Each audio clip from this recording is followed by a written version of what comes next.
Morning, Madhu. How are you? Hi, Sri. You said, how are you, no? I was hungry. I ate a little cake because nothing else was available.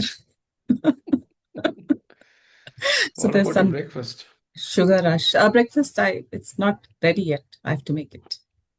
Yeah. It's 11:15. Mhm. But I had some delicious chocolate. So I'm good to go for another hour and a half. So, Madhu, we agreed to have this coaching conversation for about 40-45 minutes. Yes. I'm recording this for my own learning and also for your reflections post the session.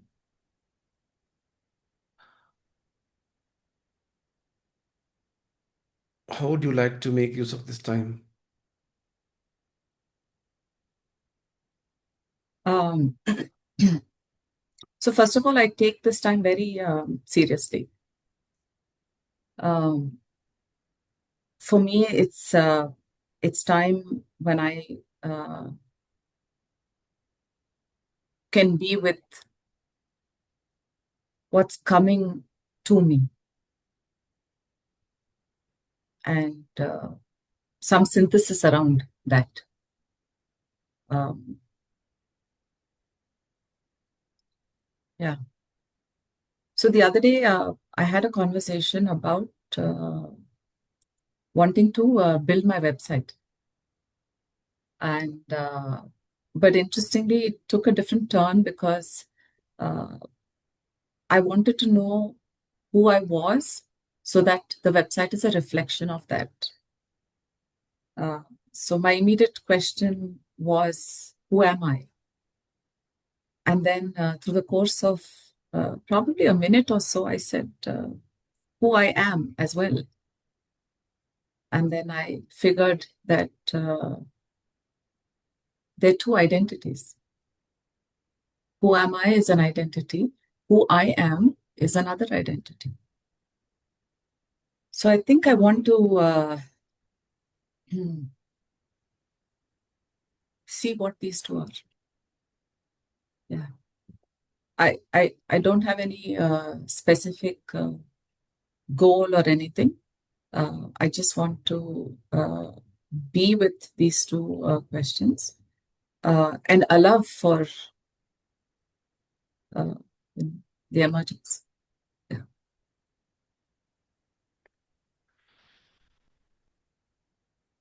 3 words, Mm. two different phases Mm. connected to identity. Yes, good. And these questions about who am I, who I am, in this exploration, if something emerges for you, Yes. how would that change your life?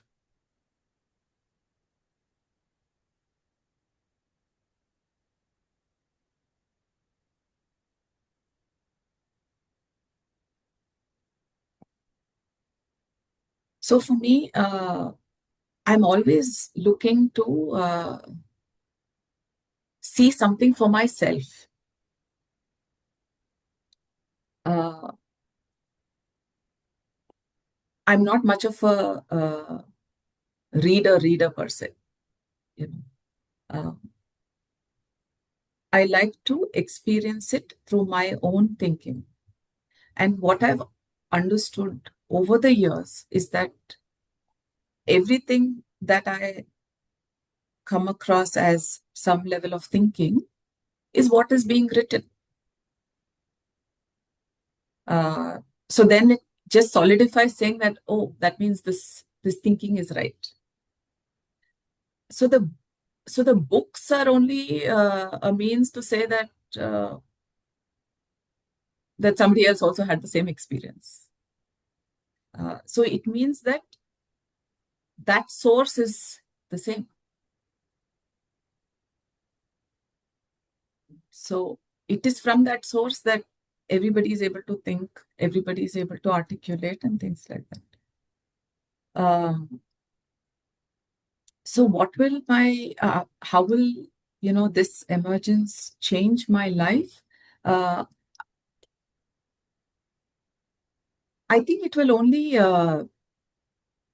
solidify what I'm already doing and make it a more conscious practice. That is going to change. So, which means that I'm going to be looking at everything. That means every word requires to be seen. Every phrase requires to be seen. Yeah. It will solidify what I'm already doing. Yes. Who are you being currently in this doing?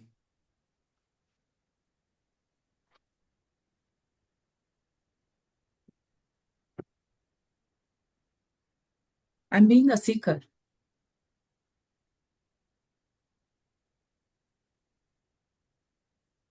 I'm being a seeker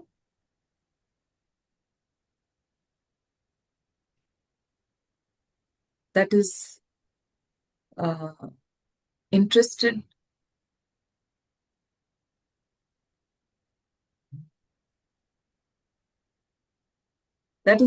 in that source.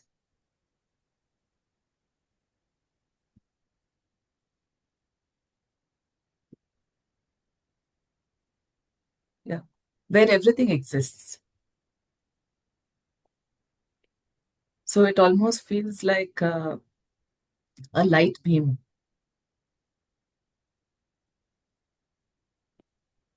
It almost feels like a download of codes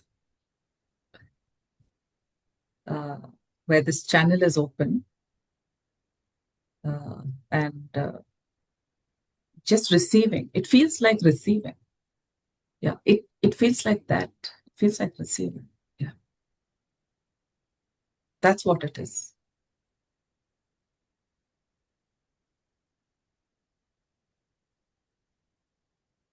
Being a seeker, Madhu,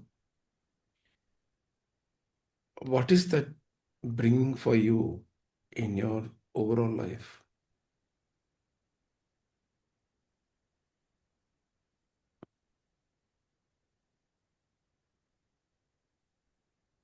It just makes me so happy. It's so exciting to just understand life through my own, experience. Uh, and then anytime something happens, I'm so excited to share it with others, uh, to say this is how I understood it. It's everything has been said and everything has been done, but the joy of me seeing it is the excitement. Like uh, it, it just keeps me seeking for more, because when I understand something, I'm like, oh my God, is that what that philosopher meant? So that the meaning comes alive for me. And when the meaning comes alive for me, the the application then is so universal. No, it's not limited to one aspect. It just cuts across. So I think that for me uh, is interesting. Like for instance, every time we look at frameworks,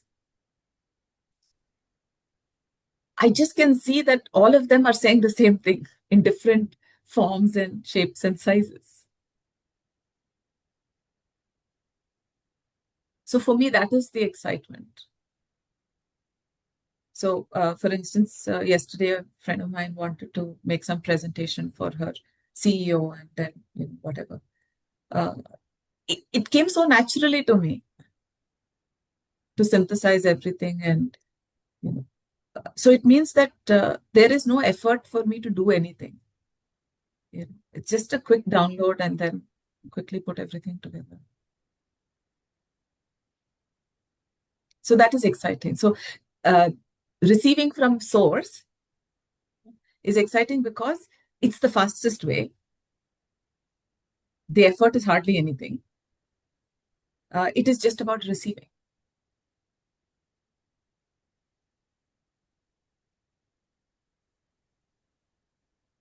Madhu, we started this conversation with two questions. Yeah. With the same words, different phrases. Where are we right now in this exploration? So I think we were looking at who am I being and how will this change my life and what will be different. So I think we were focusing on what does it really mean? This journey of exploration, what does it mean? And I said it's about seeking. And then now we've understood that the seeking happens as an intent and there is receiving. So we can use this framework of seeking and receiving to understand these two phrases.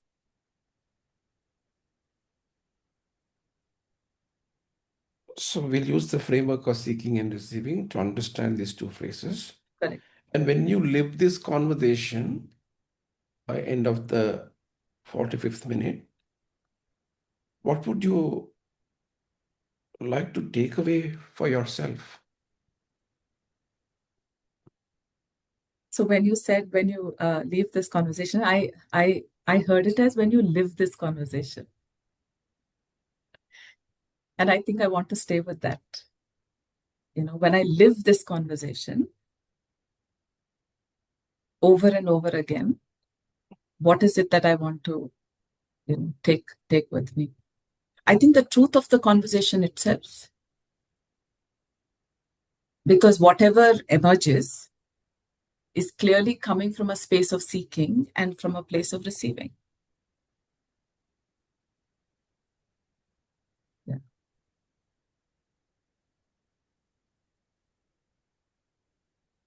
When you live this conversation, when you leave this conversation, what will be different for you?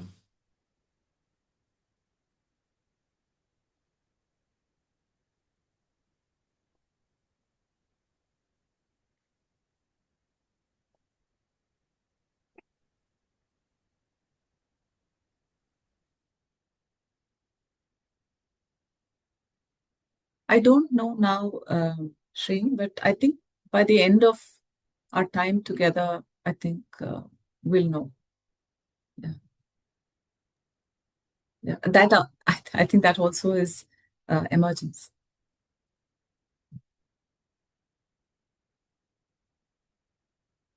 What will give you the sense this framework that was mentioned, seeking and receiving, is being leveraged to find those answers for those two phrases? I think just putting it in action in the time that we have together and seeing what comes up.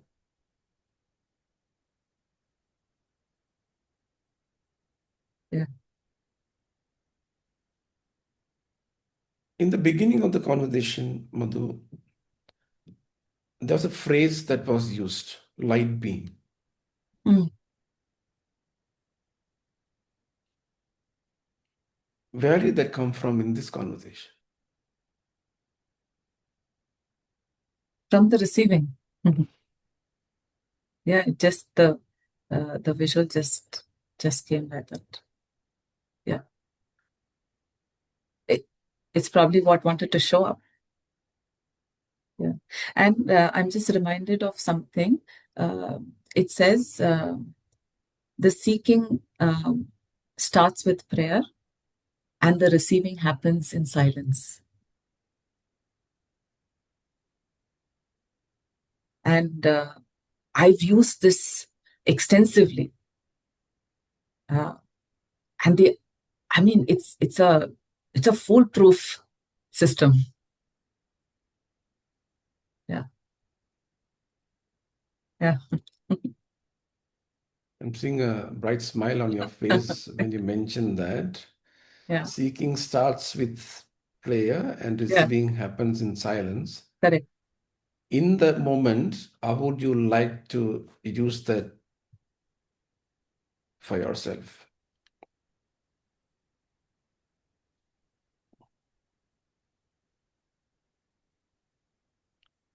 I'm wondering what makes me want to understand these two phrases. It's not about understanding them. What makes me want to understand them?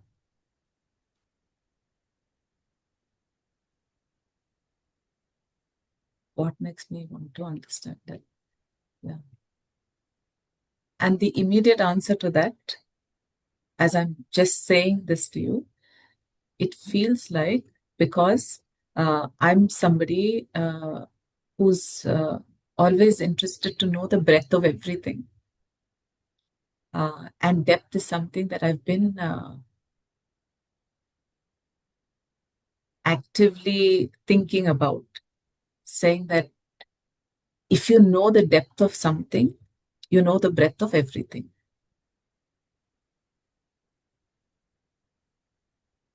So that was a quick download.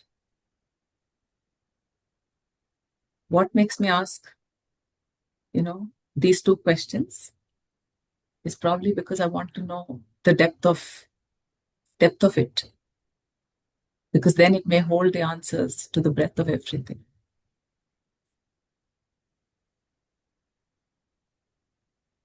What made you say that? I don't know. Yeah, I don't know.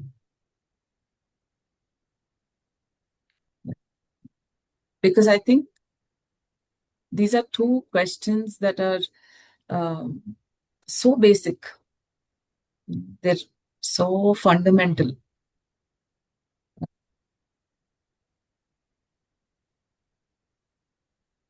Yeah.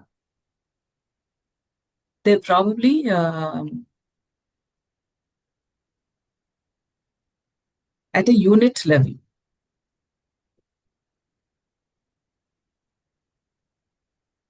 Yeah. It's more like the discovery of 0 and 1, I think, something like that. Because 0 and 1 exist, all the other numbers exist. If these two did not exist,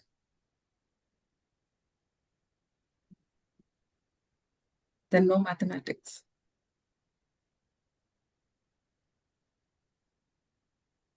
Yeah. So I think it is going back to that very source again, from which everything emanates. Yeah, it feels like that. And probably that's why they're called binary. 0 and 1 are called binary. Probably because there's no, I don't know, can you deduct 0 and 1? I don't know. You're the math student between us.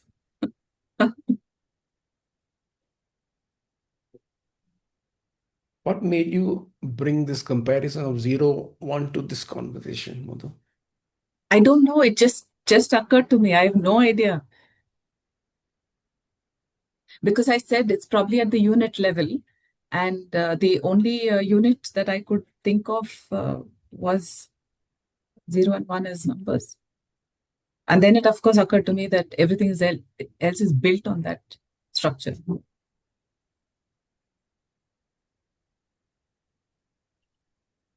The seeking and the receiving framework that you wanted to leverage to find the answer for those two questions or the phrases that you mentioned in the beginning? Where are we right now? I think the framework is at play, and that's the reason why the depth and the breadth happened, and the units happened, and then 0 and 1 happened. It's because of that. What is making you feel that that framework is there in play?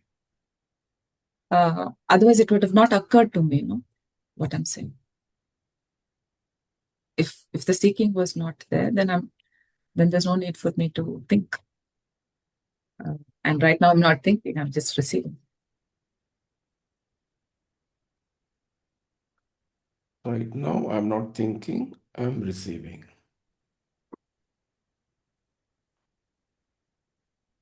And when you say that, how are you feeling?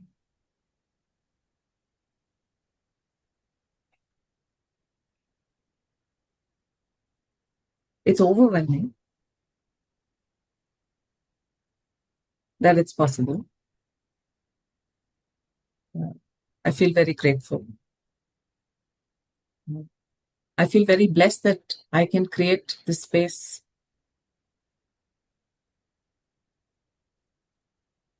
and that we have this time together.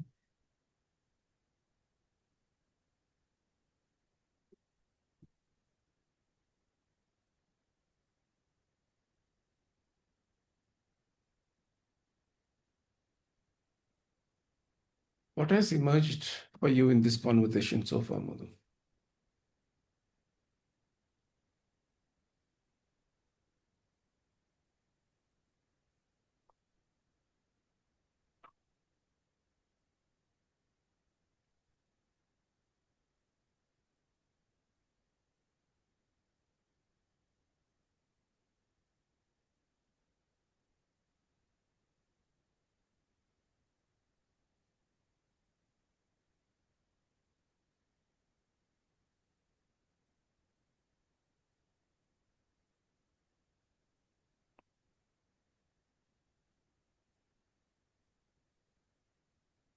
That depth lies in the unit.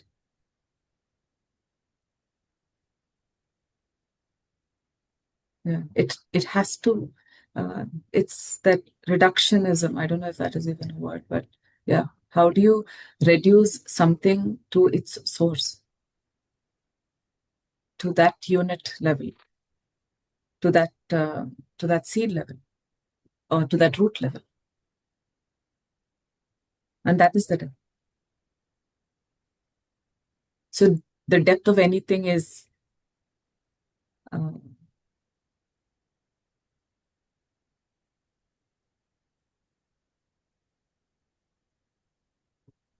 is that drop of water, is that grain of sand.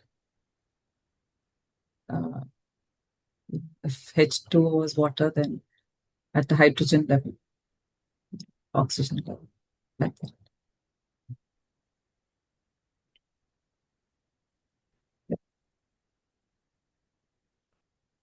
Whatever you shared so far, Madhu, how is it related to what is that you're looking forward to take away from this session?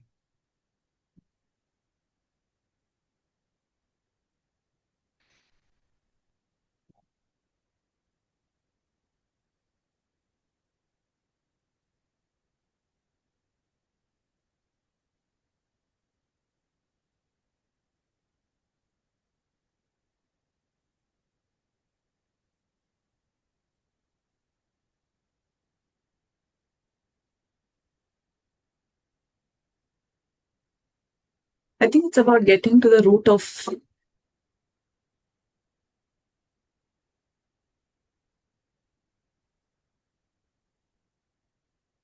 the need for those questions.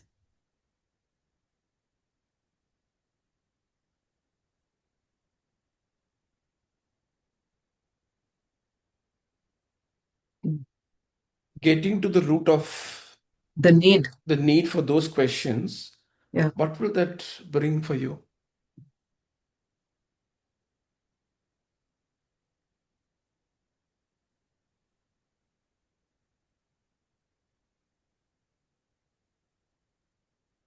I think it allows me to experience that framework.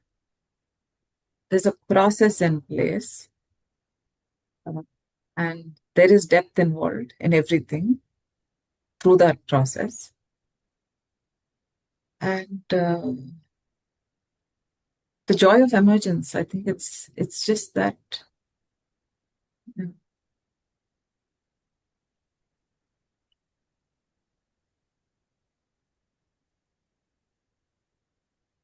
Yeah. I I mean I don't really know uh,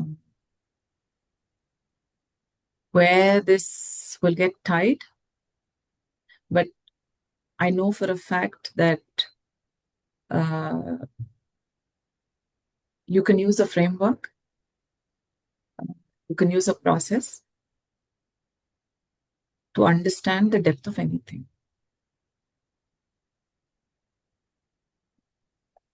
And it need not come from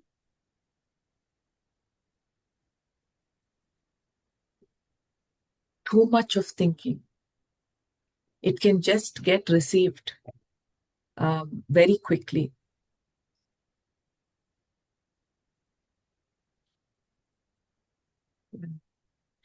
So now let's look at how this can help me.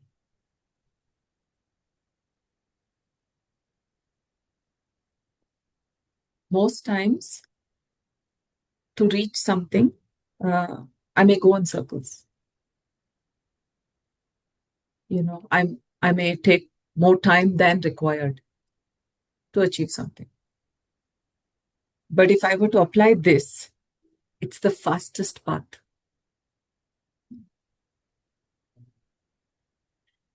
And it is coming from a space of all knowing. That source that I'm talking about is a space of all knowing. So, which means that,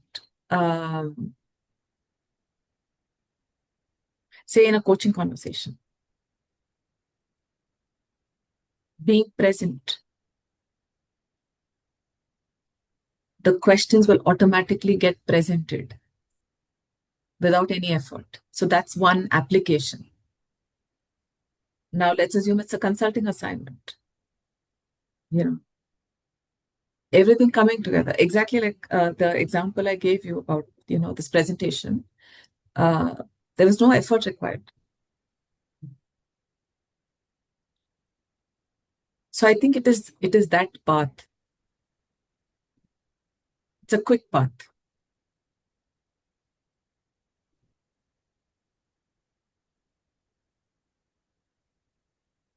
I heard you say the depth of anything can be known through a framework and a process. Correct. When you say that, what values or beliefs are in play for you?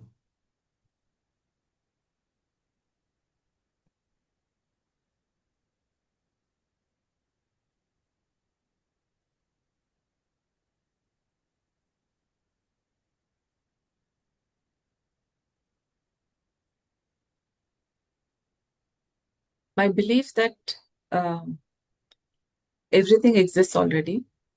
It's already at play. It's about accessing it. That's my belief. That uh, everything is all knowing. This unit is all knowing. That is all knowing. This unit that resides in that, this that resides in that is all knowing. So if this wants to be known, it just needs to access that because this is part of that.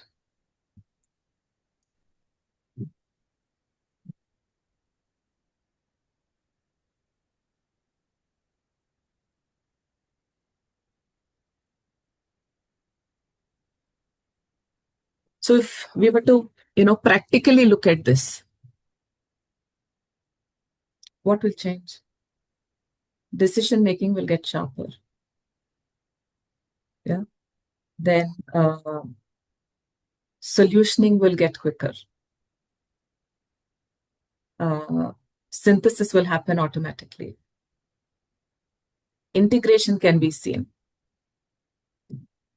So there is, what is the relationship between a unit and whatever is, the big thing that's on the other side, which I don't know what it is right now. That relationship gets established. So this root gets established. It also gets me to understand, which I will research on later. In photography, it's called depth of field. Now, this is, I'm receiving this information that I'm sharing with you. Now, I don't know what it is yet. So then I'll have to go and look up what is depth of field and what does it mean in our everyday life. Yeah. So I know that it has practical use. But this, what we're exploring is to get to that, what do I need to do as a practice? So I think this practice of seeking and receiving. For instance, after our conversation, maybe I will seek those two questions out and get to some understanding.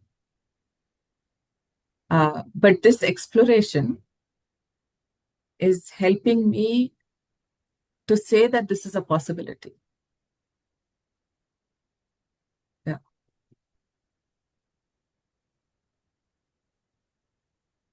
On a couple of occasions when I asked questions, you went into deep silence. Correct. What was happening within you? So I'm waiting for what's going to emerge. Because I don't want to say anything that I know. I don't want it to come from a space of my limited knowing. I want to see what is going to emerge in that space and then say it, because that is going to be true. Because I'm not operating from my limited apparatus. I'm waiting for source to,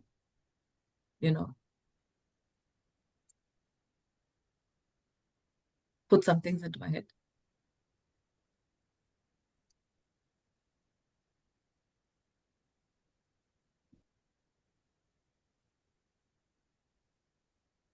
What you explain now, how is it related to the framework that you spoke about a while ago, seeking and receiving? Yeah, it fits the framework.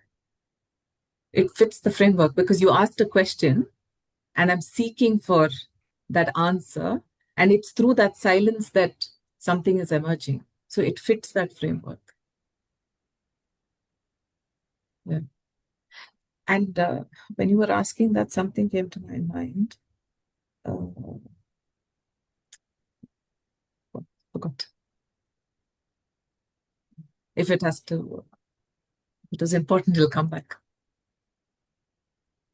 Madhu, we are left with about 10 minutes or so.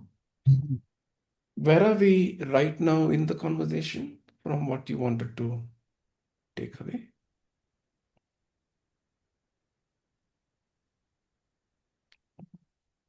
So I'm making sense of certain things. Like, for instance, I have always known that or read that it is the unit, that extends itself for anything to become what it has to become. But it had to come through my experience, through that question as to what makes it important now or what makes it relevant now. So this has meaning now. We know for a fact that it is because of the 7 notes music is made. We know that. But now, why am I interested in every note? Because now I'm interested in the music, not as recreation, but to really see how I can take that to all aspects of life.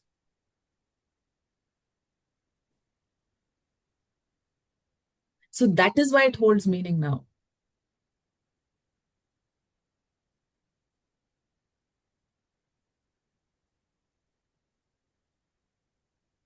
The fact that I said that the depth is important is because if you don't go to that route, because that route has solutions for everything else. So no point floating around, in the breadth of many things.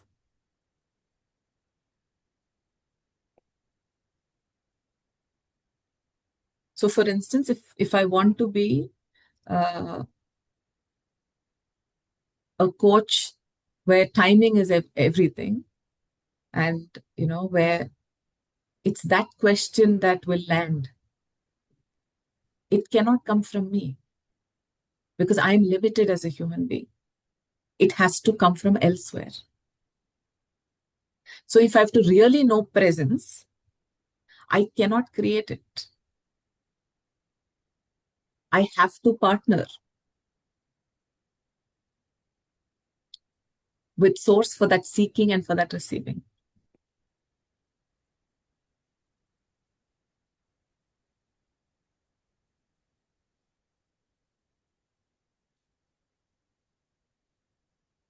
What have you learned so far in this conversation, Madhu? Like how fascinating it is to allow for emergence, because you don't know what you're going to stumble upon. For instance, if I had come prepared with saying that, okay, I want to understand who am I and who I am, it would have led to something. But I think because I allowed for that receiving, something far greater surfaced. So what I'm learning is when you stay open to receive, it's fascinating what you can receive.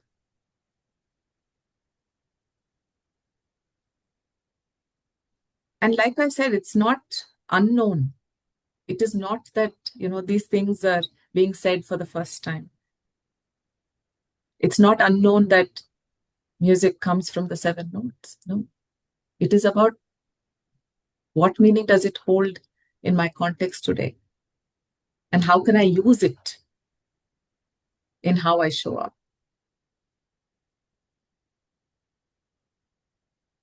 So for instance, if it's say a digital marketing thing that we're solving for, how to get visibility. What is that one and what is that zero? Instead of figuring out everything else.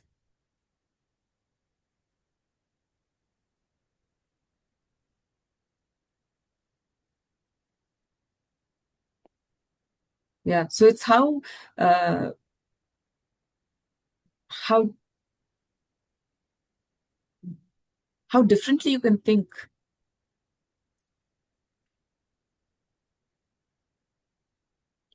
So that's what I'm. So, with this new learning, Madhu, who will you become going forward? The seeker. That's yeah, yeah. And the seeker in every moment, in every moment, by not dipping into what I already know, but to see what emerges. Yeah. So it goes back to openness, curiosity, all of that. Yeah. So this thing of, oh, I've been there, done that, doesn't hold good anymore. It doesn't serve anymore.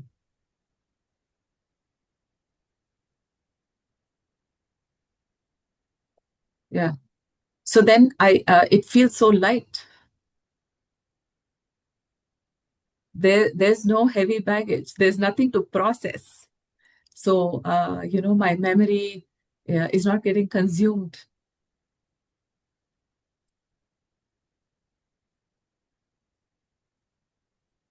Yeah. We started this conversation with those three words and two phrases connected to identity and wanting to use that framework of seeking and receiving. What are you walking away with to live this conversation after you leave the conversation?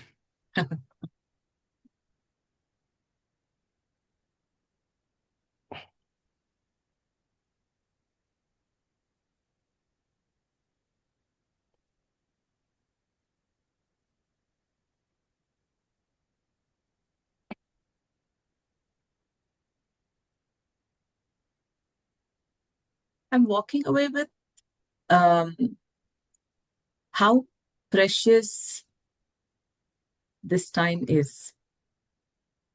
And um,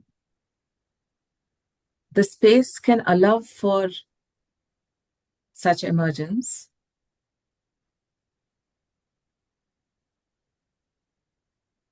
And how you can actually translate all of this to everyday living.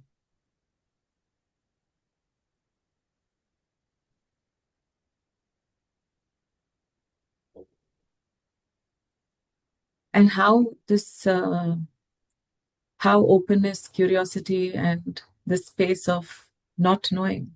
No, actually, not. It's not even not knowing, not needing to know. It is that not needing to know, just waiting and allowing.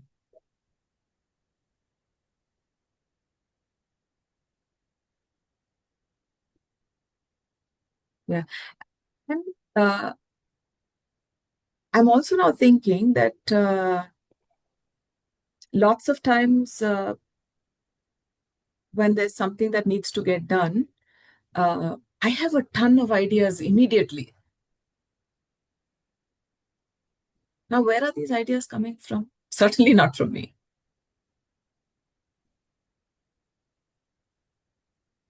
They may come from my experience, but the fact that they're coming so quickly from different parts of my experience is certainly a receiving. Otherwise, you'll have to search for what happened when, and then how do you bring it to today's context and things like that. So I think it is that, yeah. We're really running short of time, Madhu. I want to acknowledge the work that you've done in this session. How would you like to bring this session to an end? Um,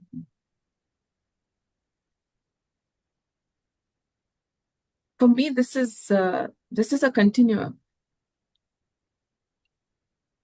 Um, so it's a pause. We'll pick up another time. And we shall continue in a future session. Yes, yes, because this will continue. I don't think this has an end because seeking doesn't come with a period.